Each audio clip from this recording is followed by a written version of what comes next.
Thank you, Cecilia. Good morning also from my side. I'm Christoph Gollner, coordinator of the Positive Energy Districts Transition Pathway. Happy to see so many people also today. This morning, we're going to go a bit deeper into the thematic issues of the DUT partnership. We are presenting to you the 3 transition pathways: positive energy districts, circular urban economies, and 15-minute cities.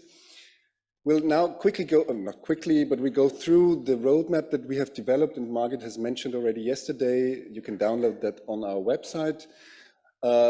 Highlight some key areas that we have been developing in this roadmap, and the more focused discussions will take place in the breakout groups after that.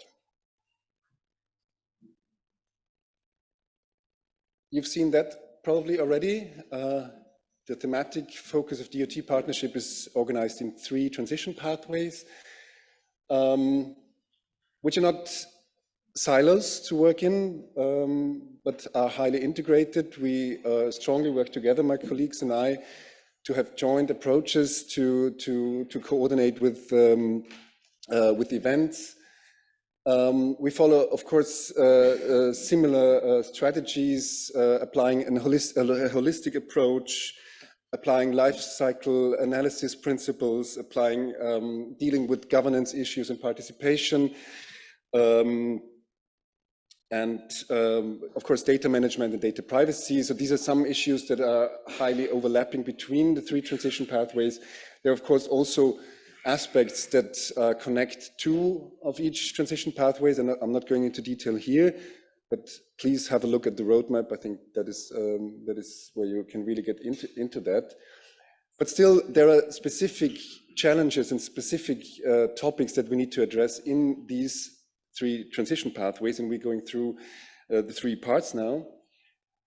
I will start, of course, with the positive energy districts for the urban transition. What is it for the urban energy transition? What is it all about? We try to develop positive energy districts as a tool for cities to address the urban energy transition, to give a concrete tool in the hand to apply within their urban policies, within their urban planning strategies.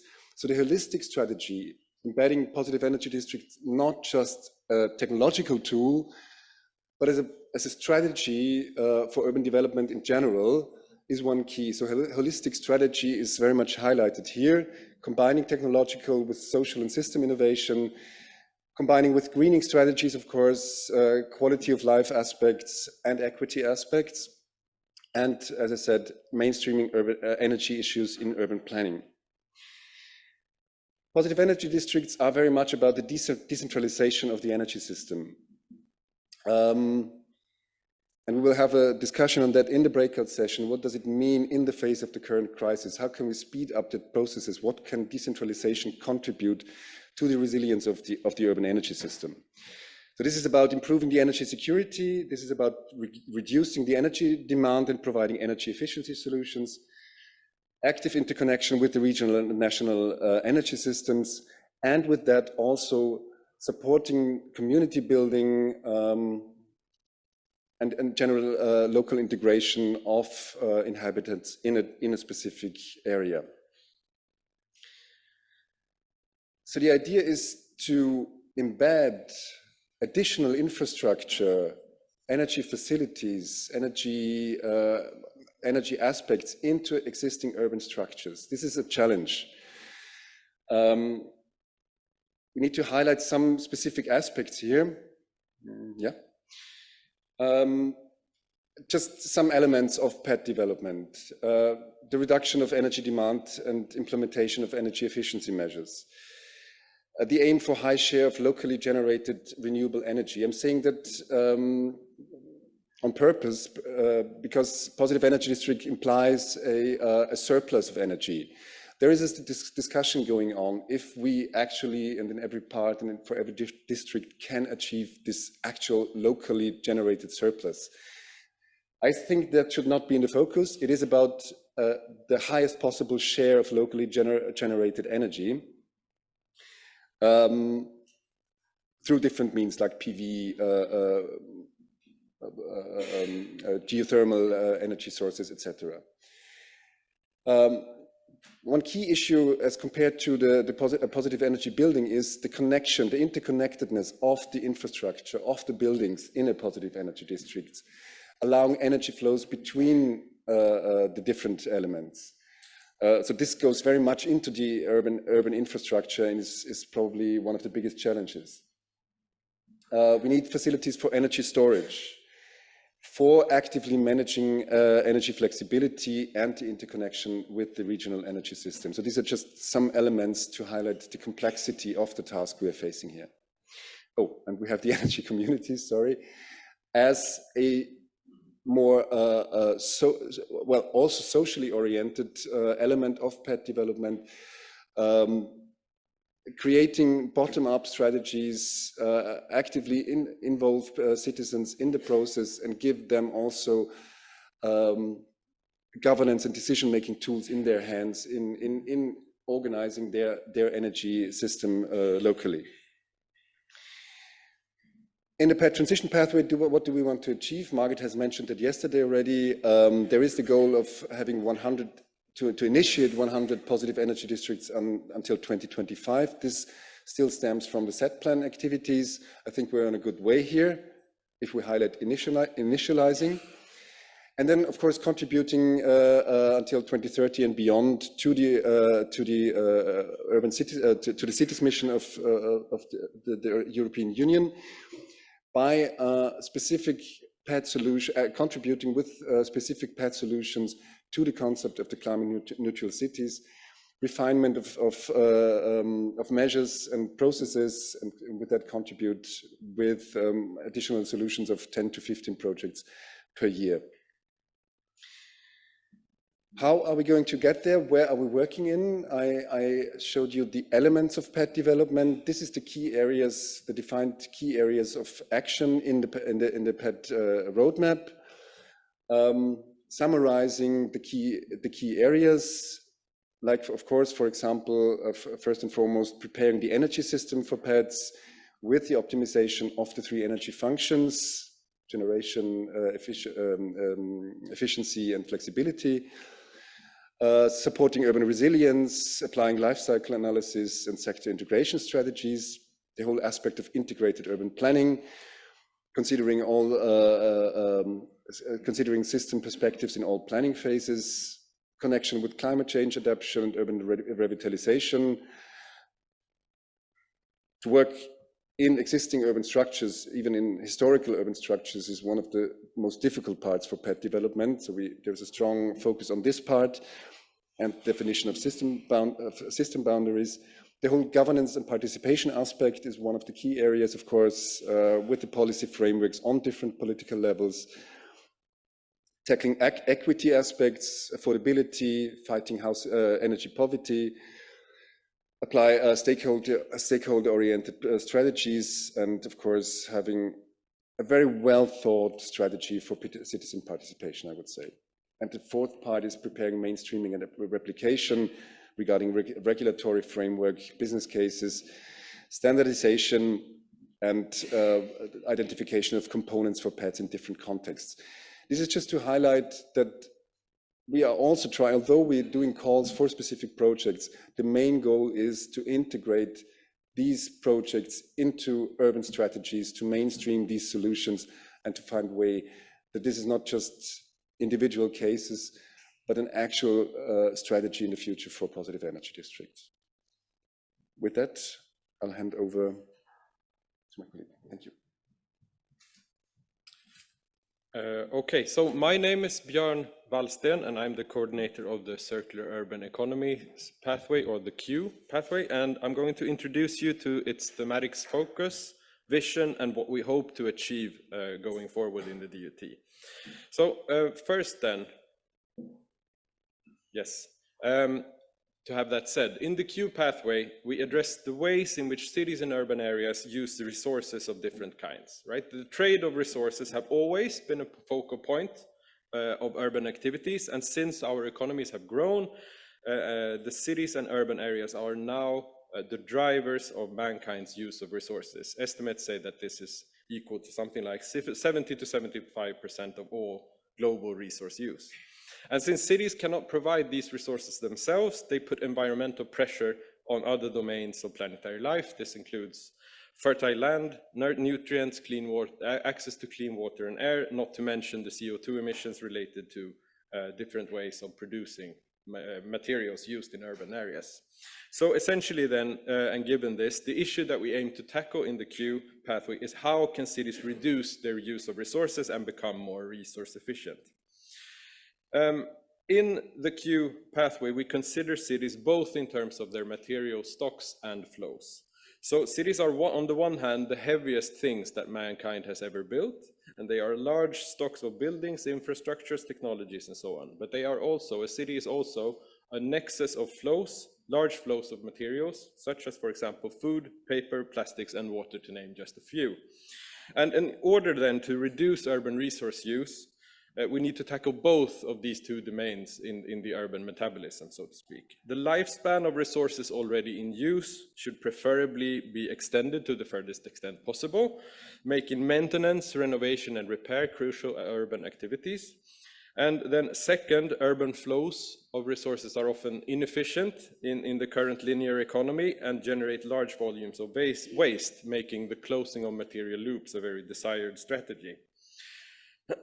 However, it's also important to say cities also represent opportunities in terms of density and scale. People living close to one another can share resources, tools, and services more efficiently, and the city offers a scale at which solutions can have large impacts, not the least since the sheer size of urban resources, urban stocks and flows of resources is very huge. The circular economy discourse is often, but not always, quite a technocratic one and centered around technological innovation and altered business models, etc. And while acknowledging that such issues are of course important, the Q also wants to emphasize and connect how the circular economy can be connected to social issues that can be seen around and throughout cities in Europe today, such as, for example, socioeconomic inequalities, social cohesion, unequal access to urban resources, services, and green areas. So within the Q transition pathway, we want to encourage cities to implement circular measures that not only close material loops, but also provide socioeconomic benefits in their urban communities as well. These are self-enforcing schemes that provide more with less. And in a way, we regard the circular economy as a toolbox and something to make use of to create regenerative urbanism. Circularity is not a goal in itself, but a tool to achieve improved urban livability. So in a way then, we envision cities and urban areas with restored natural resource cycles that also support a high quality of life to their inhabitants. We want to create a transformative drive towards healthy, inclusive, attractive, and green urban spaces. And we support cities to apply regenerative design principles to create inclusive urban communities that rely on closed material loops to reduce their environmental impacts. Similar to the PED pathway and the 15-minute city one as well, we have a few key areas in the Q transitions pathway, which and three in our case then. The first one being urban planning, design, and sustainable land use, which focuses on how resources can be better used and circulated in urban and peri-urban areas, as well as metropolitan regions. This also emphasizes how cities are connected to their rural hinterlands and exist in a wider context, you could say. The second key area, capacity building for regenerative urbanism, focuses on leadership and governance issues and how circular intervention can foster social cohesion and mobilize people for transformative change. It acknowledges that urban transformation often starts in local communities and neighborhoods. The third key area, the innovation ecosystems for circular economies, is aimed at the mobilization of actors and tools to achieve increased urban circularity. This includes business activities, investment schemes, and incentive-based funding mechanisms, but also emphasizes the role of community building, social innovation, and various socio-cultural changes related to the reduced use of urban resources. To name a few central Q element, Q aims to foster urban food systems that are reliant on local and regional circular loops. It wants to see that construction materials are reused locally and that buildings are refurbished and retrofitted to last longer, so to speak. The Q regards the city as an enabler of biodiversity, and it supports the sharing economy and that resources and tools are shared and maintained locally. It emphasizes the need to climate-proof buildings and infrastructures, and it favors blue-green infrastructures which are designed to function on nature-based principles. To conclude, the Q pathway operates from the assumption that urban areas should be understood and addressed with respect to their resource use and socioeconomic preconditions. It aims to support the plans and design of urban places characterized by regenerative urbanism, which is to say livable and green communities that are sustained by circular resource flows.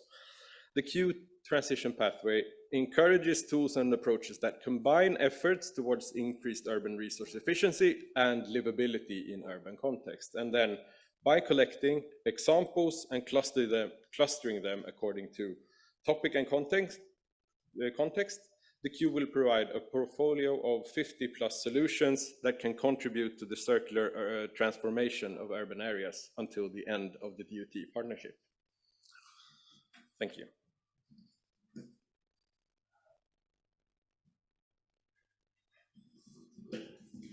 So, third and finally.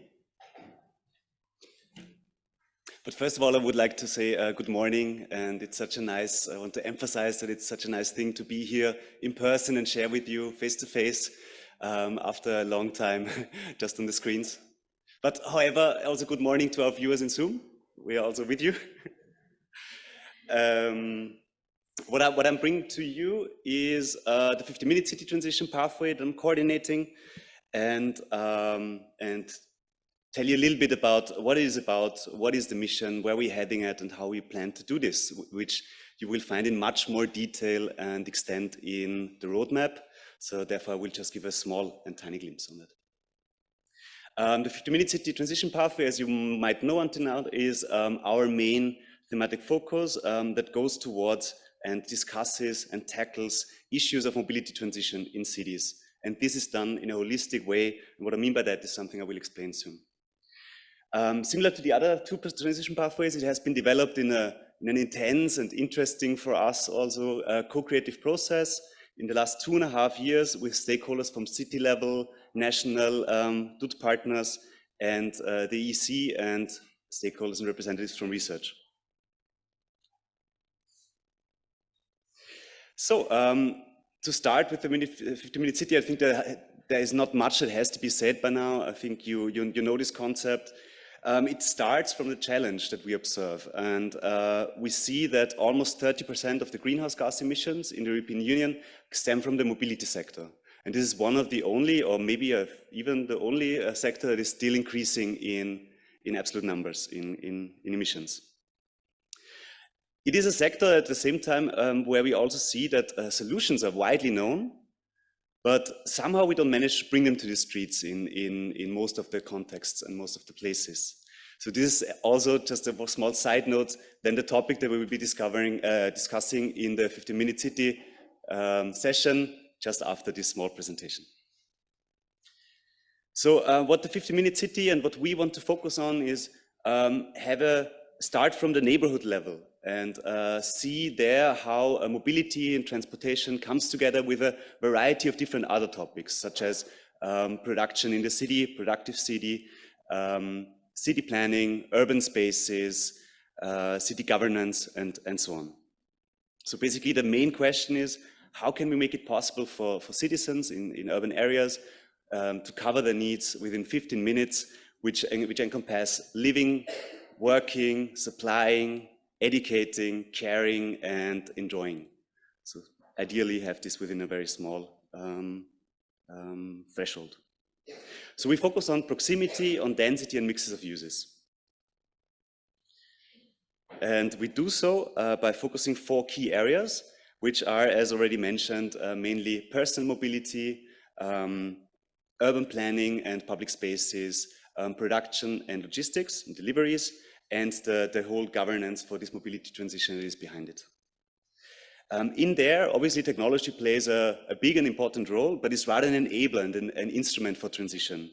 We see also a lot of potential in focusing on institutional and social innovations that we really want to focus on also in this pathway, which reaches from covering new and adaptive forms of regulations, of governance, supporting sustainable urban lifestyles with the means and at our disposition, and improving infrastructure and service for active and multimodal mobility.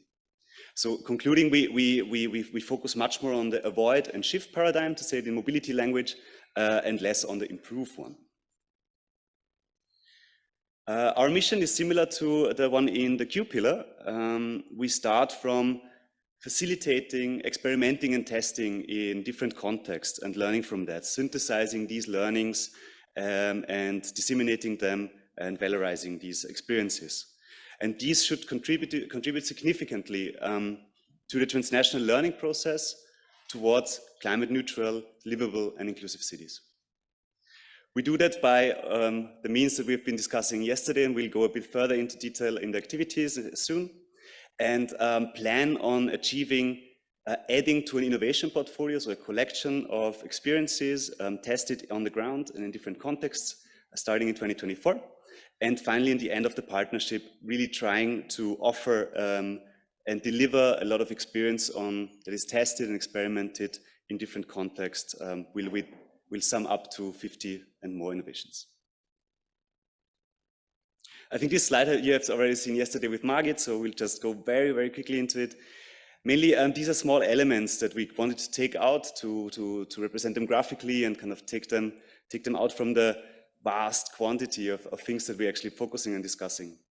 So obviously we start from a priority of active mobility within the urban area. There we see also that the co-benefits for inhabitants and quality of life is increased by fostering these means or these activities. The main focus of the avoid paradigm is basically set in traveling shorter and finding offer more services in your immediate neighborhood.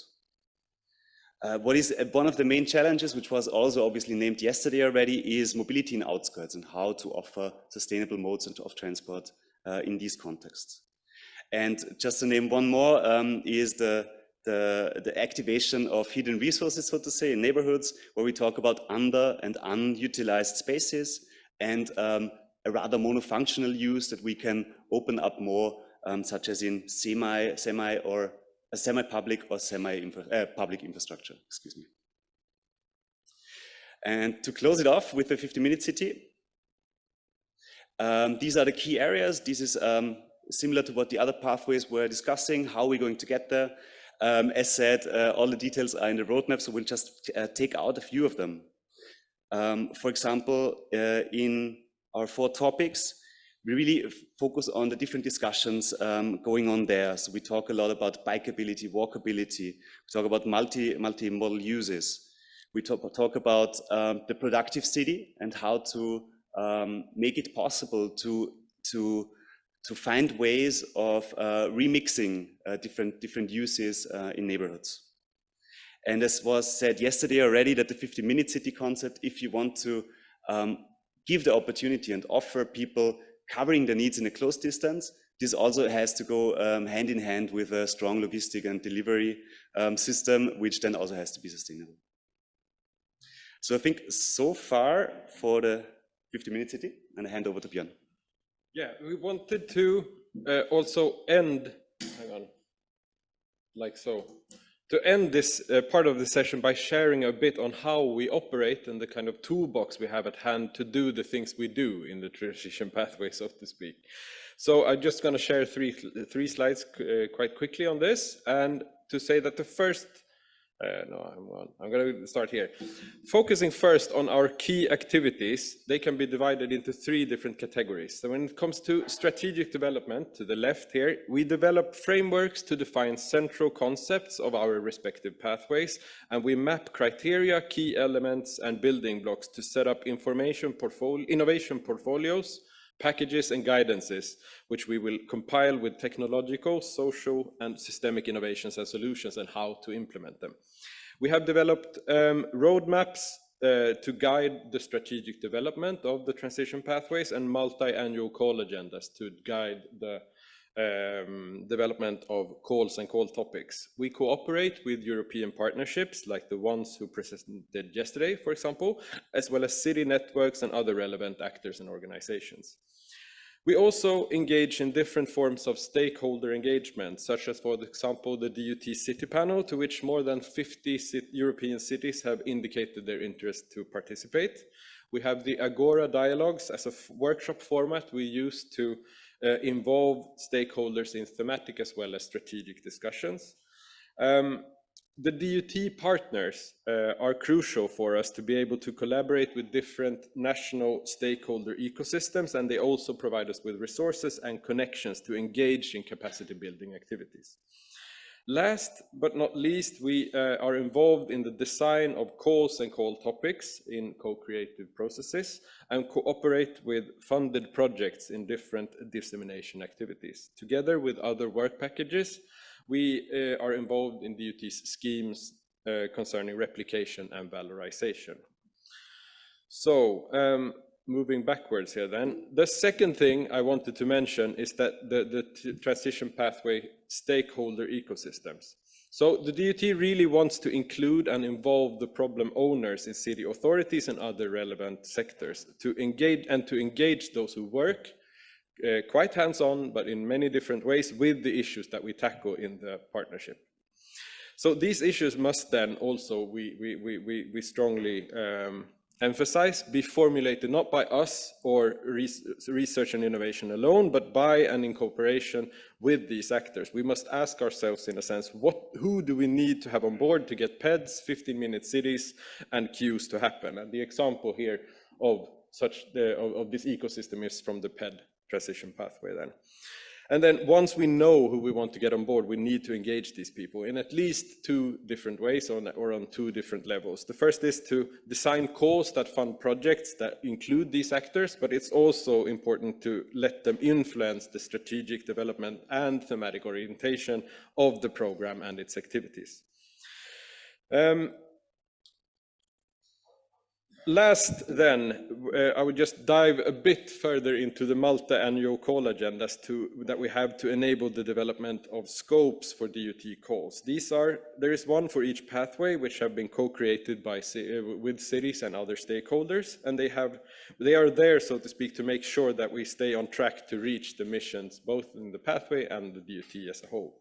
So, for example, here you see the 15-minute city one, the 15-minute city multi-annual call agenda, and you will find this and the other ones, of course, in the roadmap. And the reason, or please consult them if you want to get a sense of what the DUT calls are heading thematically over the next couple of years, and they give a kind of indicative overview of which themes and orientations that will be tackled and in which order that we plan to do so at the current state of affairs, so to speak. So that's all that I wanted to share on this. Thank you. And thank you very much.